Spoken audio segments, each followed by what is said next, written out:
నమస్కారం మిత్రులందరికీ, నేను మీ జర్నలిస్ట్ రమేష్ని. Welcome to RGTV Telugu news channel.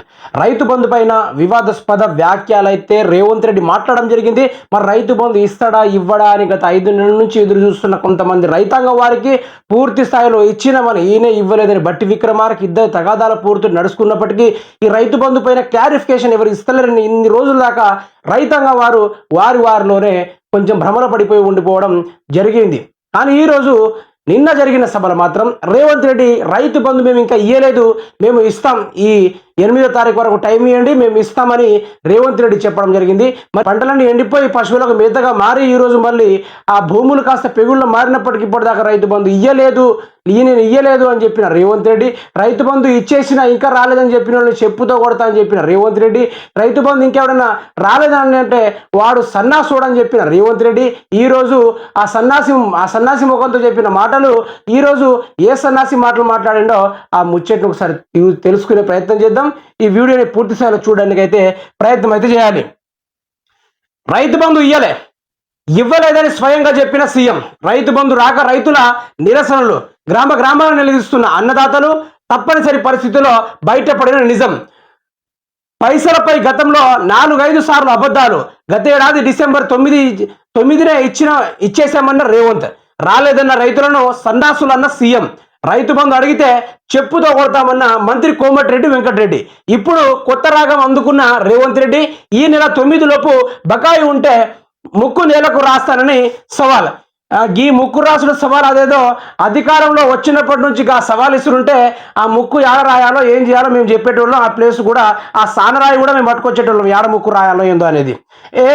నేను రైతు బంధు పూర్తి స్థాయిలో 69 లక్షల మంది రైతాంగం వారికి ఇచ్చేసిన, ఇంకెవడైనా రైతు బంధు రాలేదంటే చెప్పండి, ఆ సన్నాసిని పట్టుకొని చెప్పుతో కొట్టినన్న రేవంత్ రెడ్డి ఈరోజు 1 లక్షల మంది మళ్ళీ పిఆర్ స్టంట్ వేయడానికి రైతు బంధు అనే ఒక బూటకమైన నాటకాన్ని ముందు పెట్టడం జరిగింది. దీని పరంగా చూసుకుంటే రేవంత్ రెడ్డి ఎంత झूठा మాటలు మాట్లాడాడంటే ఇక దీన్ని చూసి ప్రజలకు అర్థమైపోవాలి.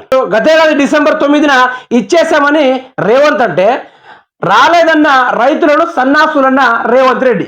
ఆయన అట్లంటే రైతు బంధు అడిగితే చెప్పుతో కొడతామన్న మంత్రి కోమటిరెడ్డి వెంకటరెడ్డి. మరి ఇద్దరిని రైతన్నలు దేంతో కొట్టాలి, ఏ చెప్పుతో కొట్టాలి, ఏ సన్నాసులను తిట్టాలి, ఏమని చేయాలి? అయితే రాష్ట్ర రైతాంగం వారికి చేయాల్సింది ఏంటంటే, మీరు మార్పు కావాలని కాంగ్రెస్కి ఓటేస్తే ఆ మార్పు ఏం తీసుకొచ్చిందంటే 69 లక్షల రైతాంగం వారికి రైతు బంధు ఇవ్వాల్సింది పోయి ఆయన మాత్రం ఆ డబ్బులను కాస్త కాంట్రాక్టర్లు మళ్లించుకున్నాడు. వారు 10 సంవత్సరాలుగా ఎలక్షన్ల ముందుకు సాగుకుంటూ వచ్చిన పెట్టుబడిదారులకు ఆ డబ్బులు చెల్లించుకున్నాడు. కానీ ఈరోజు మళ్ళీ రైతు బంధు గుర్తొచ్చిందా రేవంత్ రెడ్డికి? మరి ఆ రైతు బంధు ఇప్పుడైనా ఈ నెల ఆఖరిలోపు నేను వేస్తానని చెప్తున్నాడు. మరి చూద్దాం, లేకుంటే ముక్కు నేలకు రాస్తాడట. మరి ఆ నేలకు రాసినప్పుడు ఈసారి నేను పట్టుకొని పోతా సానరాయి. రేవంత్ రెడ్డి గారు మొన్న అంటారు కదా 8వ తారీఖు రుణమాఫీ చేస్తారని, మరి ఏమైంది? ఇప్పుడు ముక్కు నేలకు రాస్తారు కదా, అందుకని మీకోసం సానరాయి పట్టుకొచ్చాను మీ ముక్కు మెరవడానికని చెప్పాల్సిన పరిస్థితి వచ్చింది. అట్లాంటి స్టంట్లు చేస్తున్నాడు రేవంత్ రెడ్డి.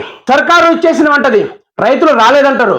కుర్చీలో కూర్చున్నారే ఇచ్చినామని ముఖ్యమంత్రి చెప్తారు, నాకే రైతు బంధు రాలేదని స్వయంగా వ్యవసాయ మంత్రి అంటారు. ఇచ్చినామని ఒకరు, ఇవ్వలేదని ఒకరు. రైతు బంధు విషయంలో రేవంత్ రెడ్డి సర్కారు రోజుకో మాట చెప్తుంది.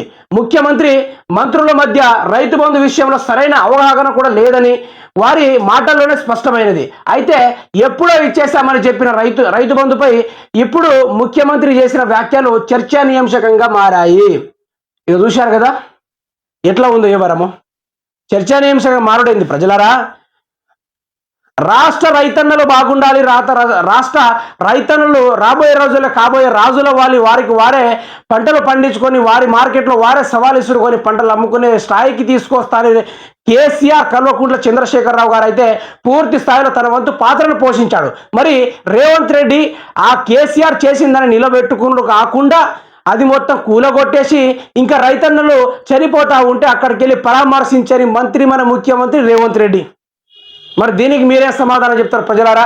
రేవంత్ రెడ్డి రైతు బంధు ఇదే నెల 8వ తారీఖు లేదా వచ్చే నెల 8వ తారీఖు నేను ఇస్తానని ప్రకటిస్తున్నాడు. మరి దీనికి మీ సమాధానం కామెంట్ బాక్స్లో తెలపాల్సిందిగా కోరుతున్నాను.